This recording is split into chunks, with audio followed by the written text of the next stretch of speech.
friends. Welcome. It's good to see so many of you here today. Thank you for joining our final virtual lunchtime talk of the fall season. I'm delighted to introduce today's speaker, Lawrie Balfour, Professor of Politics at the University of Virginia and the 2021 Friends of the Institute member in the School of Social Science, who is actually at IAS on a Guggenheim Fellowship. Dr. Balfour is no stranger to this area, having earned both her PhD and AB degrees from Princeton University, as well as an MTS from Harvard Divinity School. The author of Democracies, Reconstruction, Thinking Politically with W.E.B. Du Bois and the Evidence of Things Not Said, James Baldwin and the Promise of American Democracy. Her articles on race, gender, and democracy have appeared in Political Theory, Perspectives on Politics, American Political Science Review, Hypatia, the Du Bois Review, and other journals and edited volumes. Lawrie is currently working on 2 book manuscripts, one on reparations for slavery and Jim Crow, and another on Toni Morrison and the idea of freedom.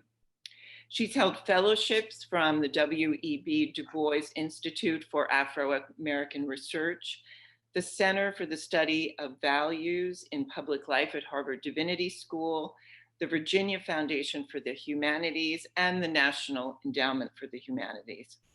A recipient of multiple teaching awards, Lawrie was the Lawrence S. Rockefeller Visiting Associate Professor for Distinguished Teaching at Princeton in 2008-9, a visiting faculty member at the École des Hautes Études en Sciences Sociales in Paris in May 2012, and a member of the faculty for the Academy of Global Humanities and Critical Theory in Bologna in 2017. Since 2017, she's been the editor of Political Theory, an international journal of political philosophy, and she's also served on the boards of Political Research Quarterly and Politics Groups and Identities and the Journal of Politics.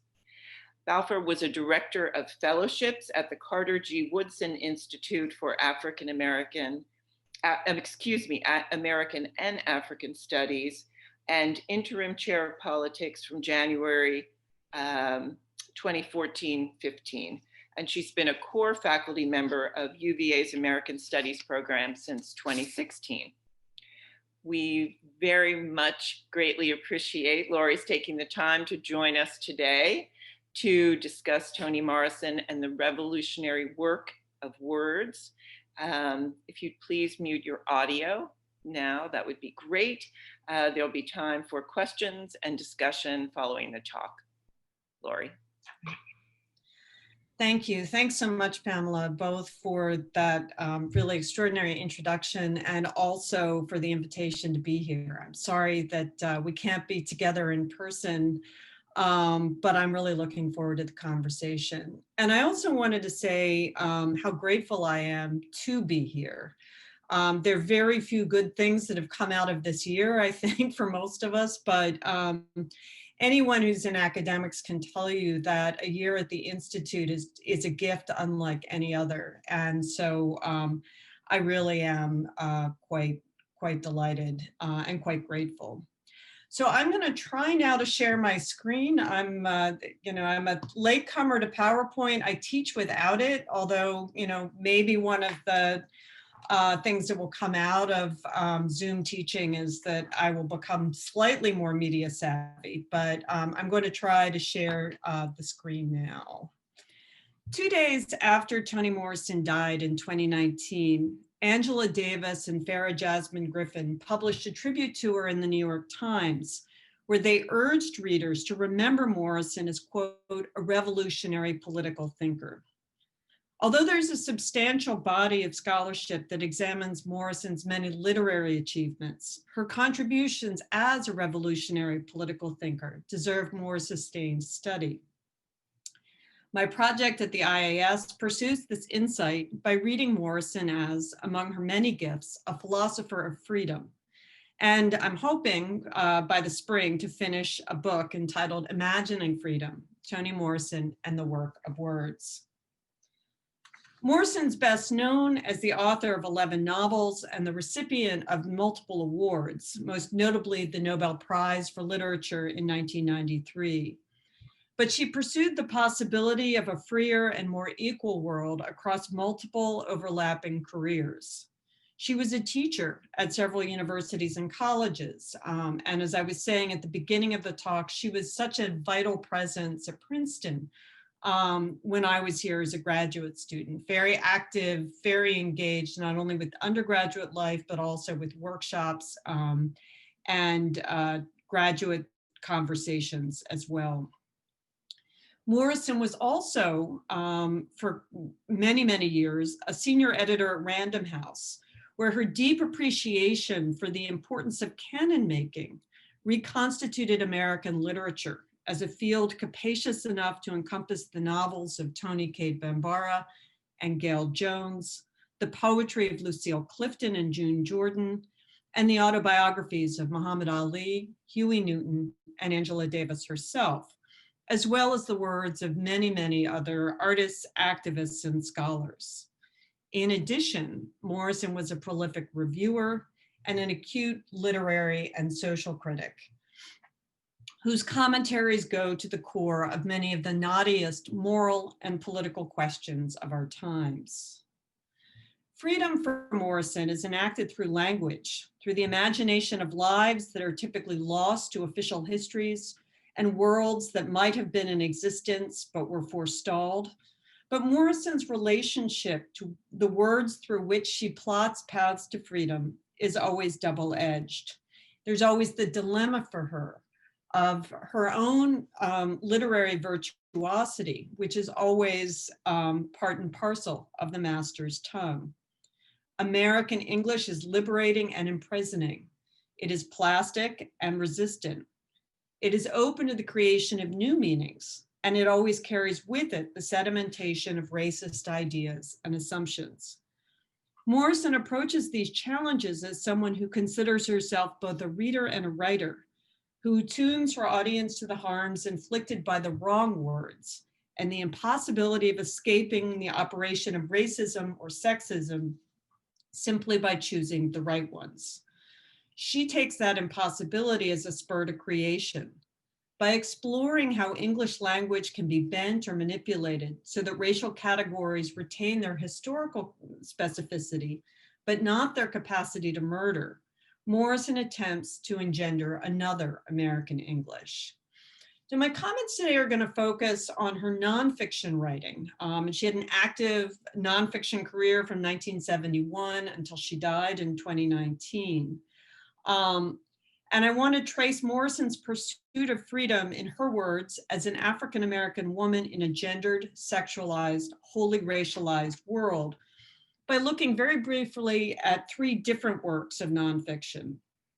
The first is a piece entitled What the Black Woman Thinks About Women's Lib, which appeared in the New York Times Magazine in 1971, shortly after the publication of Morrison's first novel, The Bluest Eye.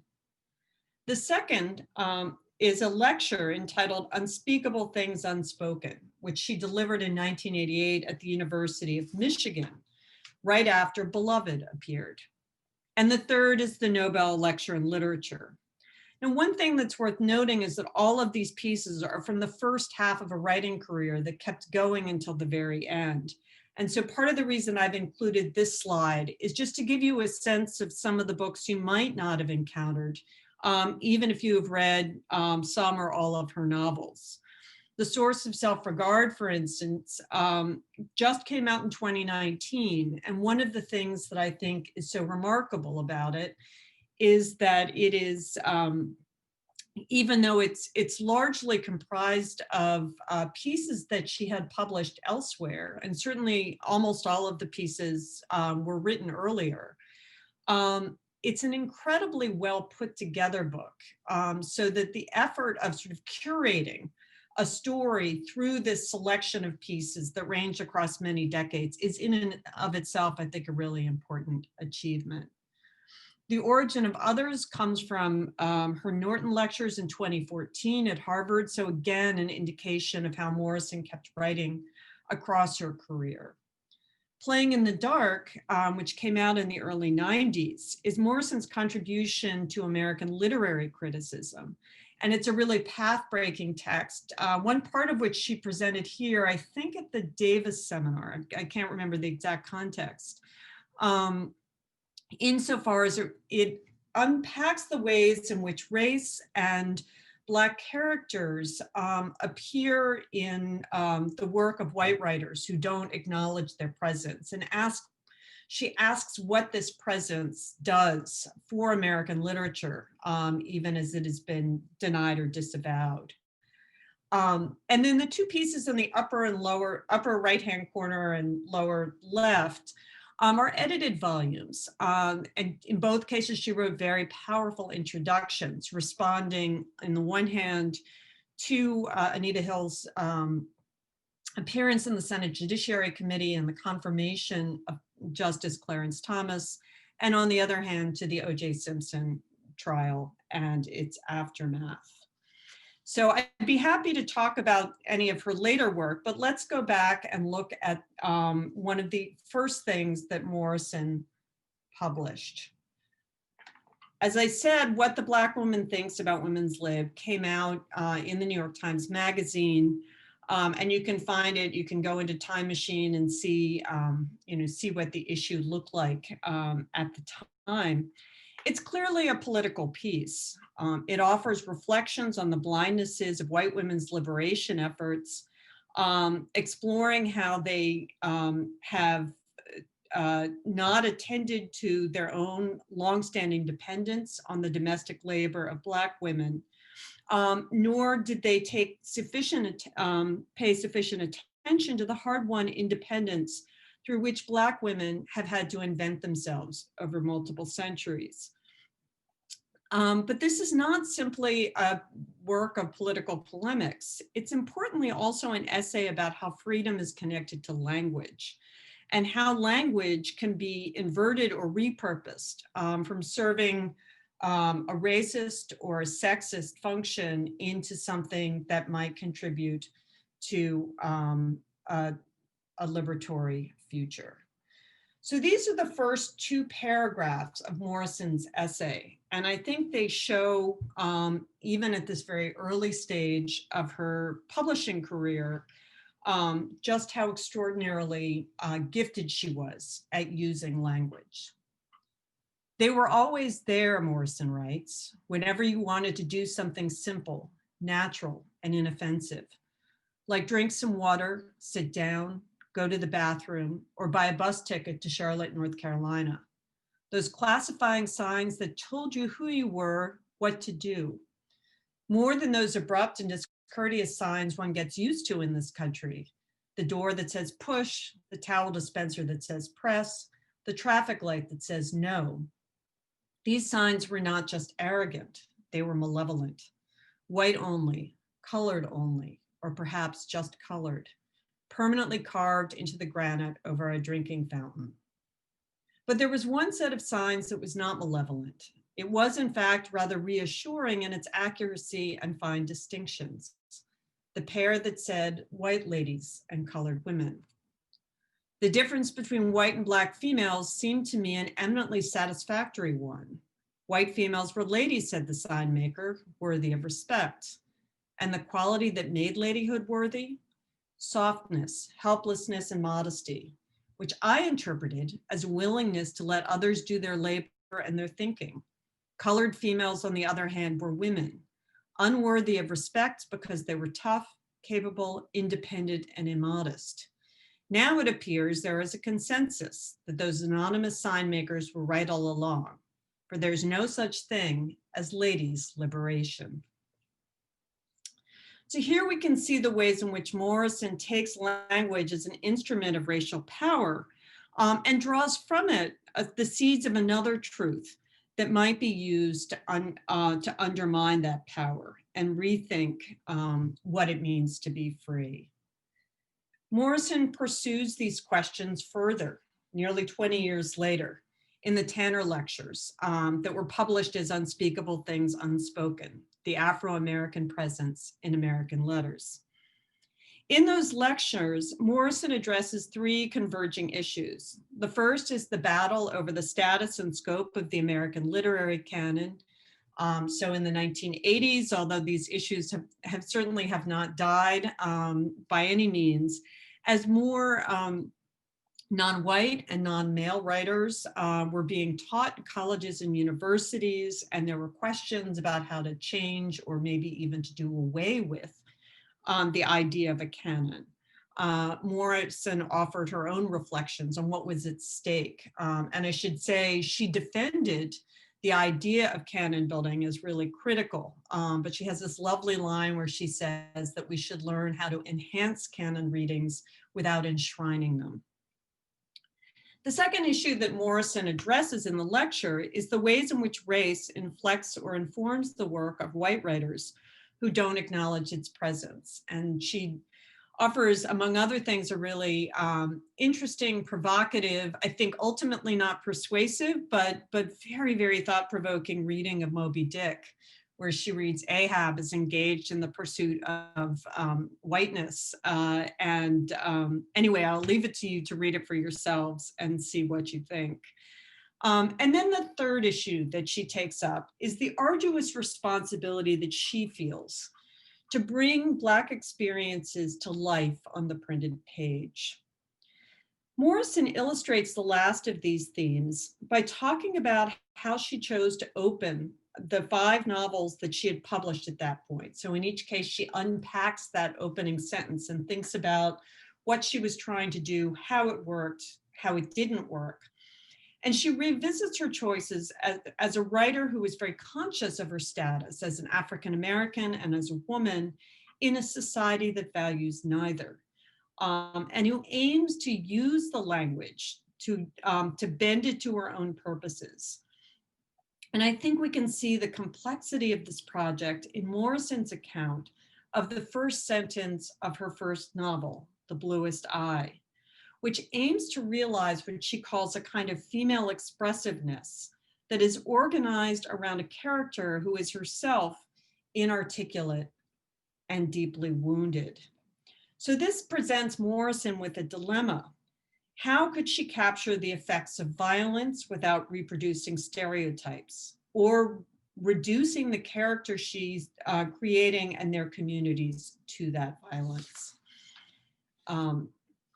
And this is what she has to say. My choices of language, speakerly, oral, colloquial, my reliance for full comprehension on codes embedded in Black culture, my effort to effect immediate co-conspiracy and intimacy without any distancing explanatory fabric, as well as my failed attempt to shape a silence while breaking it, are attempts, many unsatisfactory, to transfigure the complexity and wealth of Afro-American culture into a language worthy of the culture. And there's so much here to notice, just even in this one very long sentence, which is full of asides and caveats.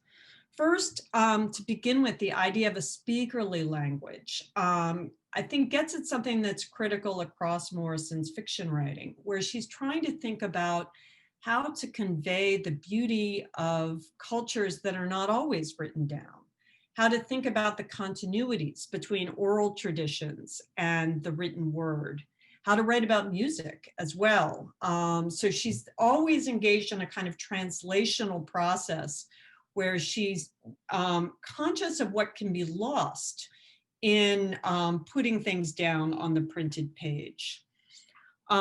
Her reliance for full comprehension on codes embedded in Black culture, that she's bringing to her texts languages that were fundamental to the world she grew up in, which very much like the world of the characters in The Bluest Eye, within Lorain, Ohio, where she was born, was a place where many migrants out of the South attempted to make a new life in a violently segregated Midwest.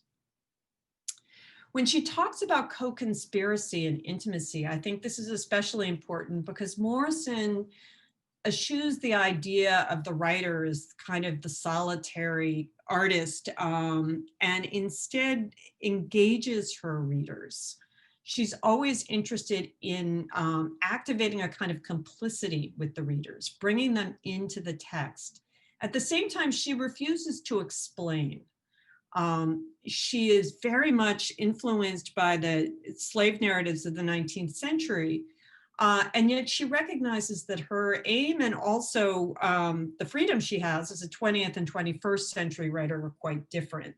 She's not trying to explain anything to a white readership or to convince a white readership in particular of anything. She is offering an account of the lives that she's known and the kinds of people she cares about, in a way that refuses to titillate, that refuses to minstrelize, that is not there for the benefit of the white majority. When she says that she's attempting to shape a silence while breaking it, I think this gets at part of the difficulty of writing about a figure as damaged as the one at the center of The Bluest Eye. She's really careful here not to traffic in what the poet Elizabeth Alexander calls Black bodies in pain for public assumption. So how then, because the challenge becomes how to write about horrific things that have happened to men, women, and children in a way that does not reduce them to those horrific things, and does not glorify the violence. And finally, she struggles always to find a language that she sees as adequate to the richness of the culture she comes from. She draws on metaphors and other tropes that are specific to African American heritage. She builds an enormous amount of history into her fictions, always trying to think about how to make the language worthy of the experiences that she's writing about. So my final example is from her Nobel lecture, which tells a story about language that simultaneously ruminates on its abuses and the possibilities it presents. The lecture exposes the betrayal of wisdom by authority and celebrates the beauty of narration as a kind of collective venture. It begins with a familiar opening. Once upon a time, there was an old woman, blind but wise. Morrison notes that in her version, this woman is the daughter of slaves and that she lives alone on the edge of town. She goes on to narrate an encounter between this woman and a group of young people in which they go back and forth, considering whether language is alive or dead. And what I'd like to do now, because Morrison is an extraordinarily gifted reader as well as a writer, is to end my talk with two brief excerpts from her Nobel lecture that capture what's at stake for Morrison in finding the words. To force obedience. The systematic looting of language can be recognized by the tendency of its users to forego its nuanced, complex, midwifery properties for menace and subjugation. Oppressive language does more than represent violence. It is violence. Does more than represent the limits of knowledge. It limits knowledge. Whether it is obscuring state language or the faux language of mindless media, whether it is the proud but calcified language of the academy or the commodity-driven language of science, whether it is the malign language of law without ethics or language designed for the estrangement of minorities, hiding its racist plunder in its literary cheek. It must be rejected, altered, and exposed. It is the language that drinks blood, laps vulnerabilities, tucks its fascist boots under crinolines of respectability and patriotism as it moves relentlessly toward the bottom line and the bottomed out mind. Sexist language, racist language, theistic language, all are typical of the policing languages of mastery and do not permit new knowledge or encourage the mutual exchange of ideas. She wouldn't want to leave her young visitors with the impression that language should be forced to stay alive, merely to be. The vitality of language lies in its ability to line the actual, imagined, and possible lives of its speakers, readers, and writers. Although its poise is sometimes in displacing experience, it's not a substitute for it. It arcs toward the place where meaning may lie. When a president of the United States thought about the graveyard his country had become and said, "The world will little note nor long remember what we say here, but it will never forget what they did here." His simple words are exhilarating in their life-sustaining properties because they refused to encapsulate the reality of 600,000 dead men in a cataclysmic race war.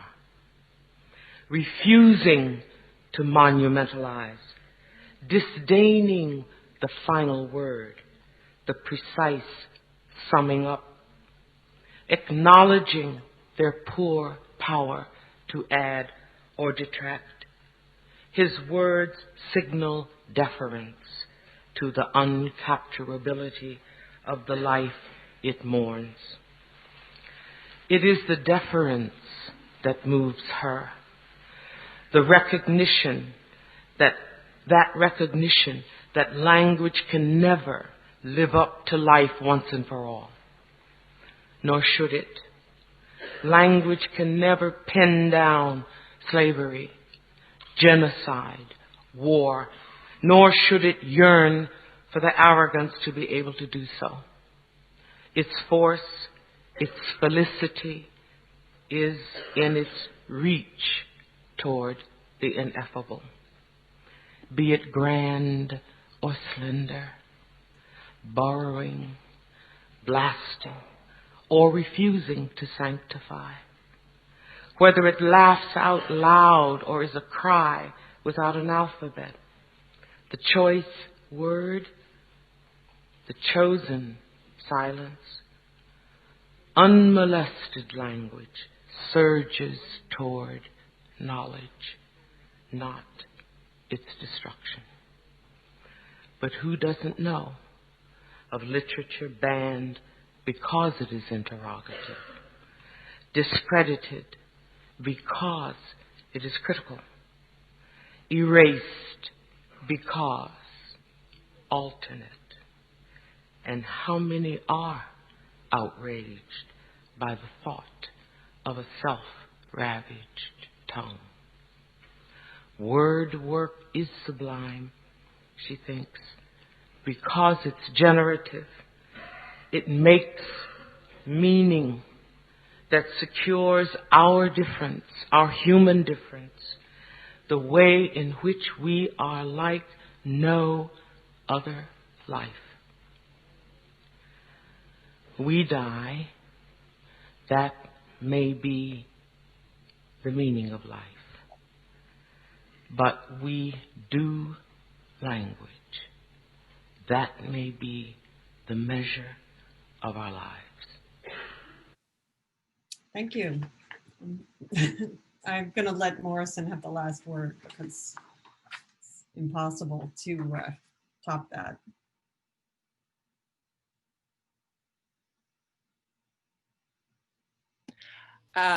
Thank you so much, Lawrie. Would you be willing to take some questions? Absolutely, sure. Okay. If you would like to ask a question, you can put it in the chat or you can raise your hand. Unmute. Liz?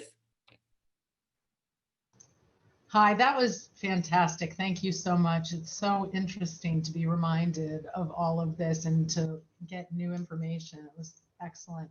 Can you say something about Toni Morrison's impact on feminist scholarship? And you know, I think we're now in the fourth wave of feminism. And I'm not sure exactly where to place her, but it seems based on what you are suggesting that she must have had an incredible impact in her early work in the 1970s. Thank you. Yeah, it's a great question. I mean, I think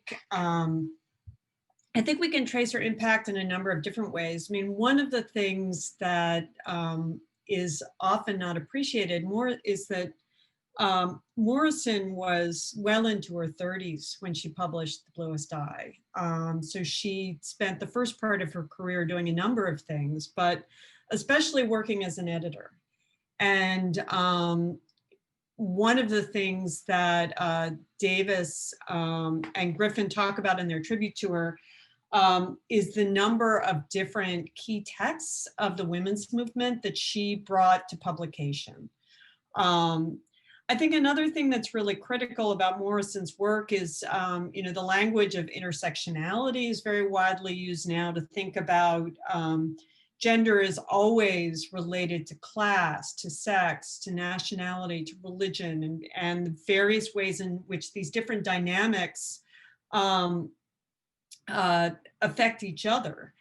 And Morrison's work from the very beginning has been a kind of model of intersectional thinking. So she provides both in her nonfiction writings, especially I'm thinking of the edited volume that she collected on Anita Hill and Clarence Thomas, which was a really landmark volume insofar as it brought the questions of the silencing of Black women's history and voices to the fore in an important way, but also in her fiction. I mean, in some senses, Morrison, she said when she wrote The Bluest Eye, her first novel, that she wanted to write a book that she had wanted to be able to read that didn't exist. And I think maybe the greatest contribution she made, if not to feminist scholarship alone, but also to feminist politics, is she just did it. She wrote what she thought needed to be written. You know, I think Beloved maybe as much as any novel, which reminds us that slavery was always a gendered institution. Slavery was always intimately bound up with questions of sexuality and sexual violence. That in and of itself forces not only literary critics, but historians and others to tell different stories about our past.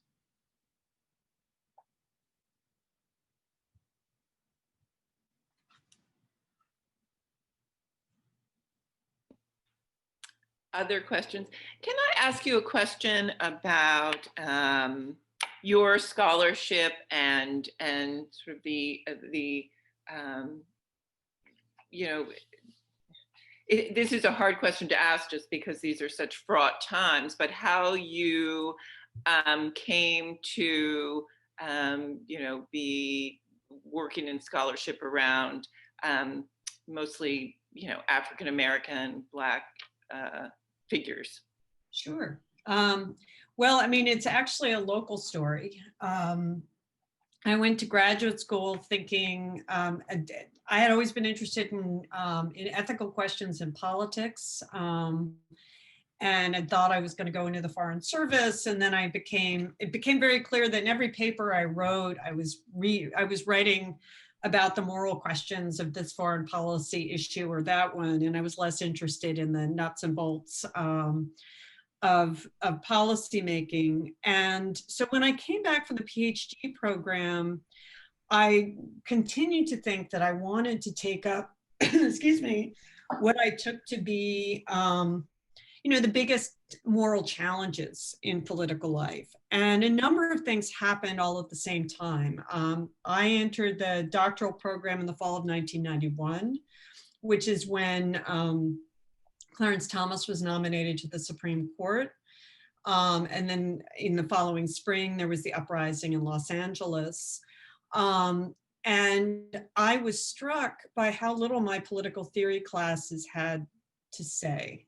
So I was thinking, trying to think about how to understand, what does this mean for understanding basic democratic concepts like citizenship or freedom? And I was not finding resources in, in the materials that I loved and that I was immersed in. The other thing that happened that fall was that Cornel West and Nell Painter offered the first graduate seminar in African American studies at Princeton. And I had read some of Cornell's work when I was at divinity school and somehow managed to, weasel my way into this seminar, although it was a cast of, of many, many, many people. It was not a small group, but I fell madly in love with the literature we were reading and discovered not only that there were figures and thinkers who I wanted to spend my career thinking with. I wrote my dissertation about James Baldwin, for instance, who I had read in high school, but really first met in that course, but also that they had, that they were offering intellectual resources that were not available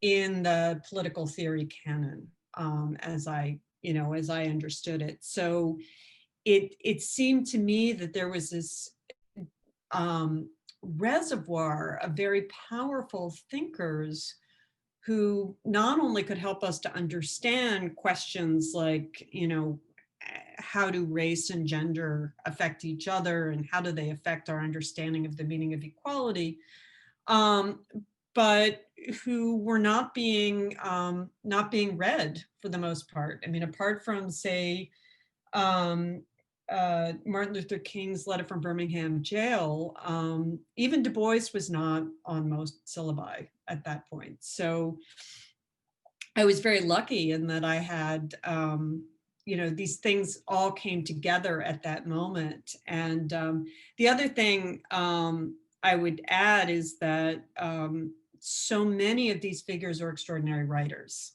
And that's been really, it's a real luxury to get to spend your scholarly life, your teaching life immersed in these words, because they're maddening and they're powerful and they're philosophically deep, but they're also beautiful.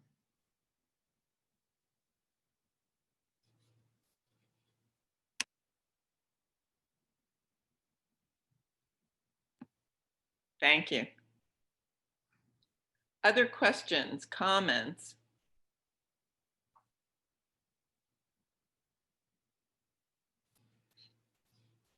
We have a quiet group today. It looks like there's something in the chat, but I can't. Oh, yes, I'm sorry. Thank you. Here's the question. I wonder what you, first, thank you.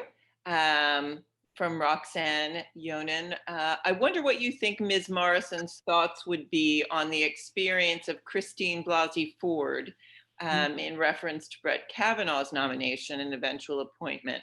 Would she be surprised? Well, it's always a little tricky when you don't know your audience. So I want to be careful about, what I have to say about Brett Kavanaugh.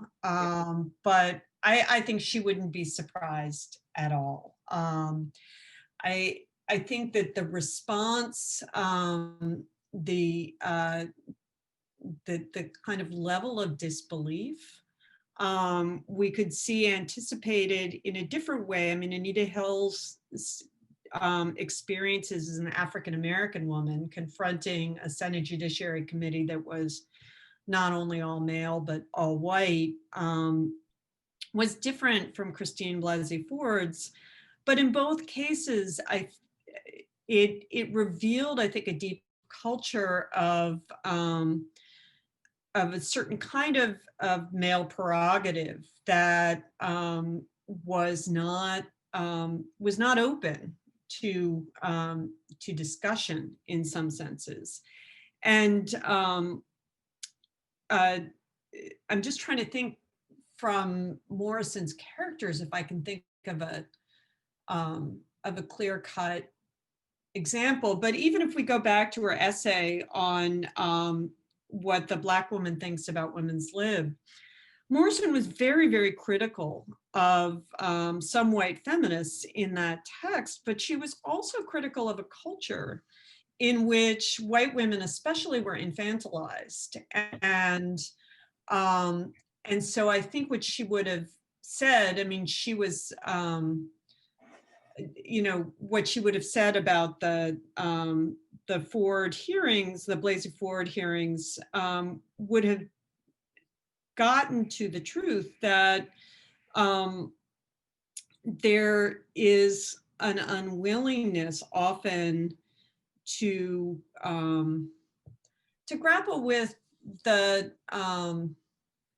full humanity of, and take seriously the full humanity of women of all races in this society. And I think I'll stop there because I'm meandering a little bit, but I don't think there's anything that would have shocked her about not only the way the testimony was received, but also the cowardice of, having the questions, dealing with the fact that there were no female senators from the Republican Party, having them hide behind other questioners. I think dishonesty is something that Morrison is particularly attuned to, and wanting, the United States, in her view, was full of flaws, but the point was not to walk away from them, but to think through what they meant and to think about what could be changed in the future. Sorry, that was a lot more long-winded than No. Great question. Yep. Terrific. Thank you. Anyone else? Okay. Well, I cannot thank you enough. On behalf of the Friends, we are very, very grateful to you for taking the time today. As I said at the beginning, this is our last Friends Talk, virtual lunchtime talk of the fall term. We will begin again in January, still in the process of adding speakers to the schedule. So please do be in touch with me if you have particular thoughts about individuals or topics you'd like us to discuss. Thank you so very much, and happy, healthy, safe holidays to all. Thank you. Thanks for having me. Thank you. Thank you. Pleasure. Thank you.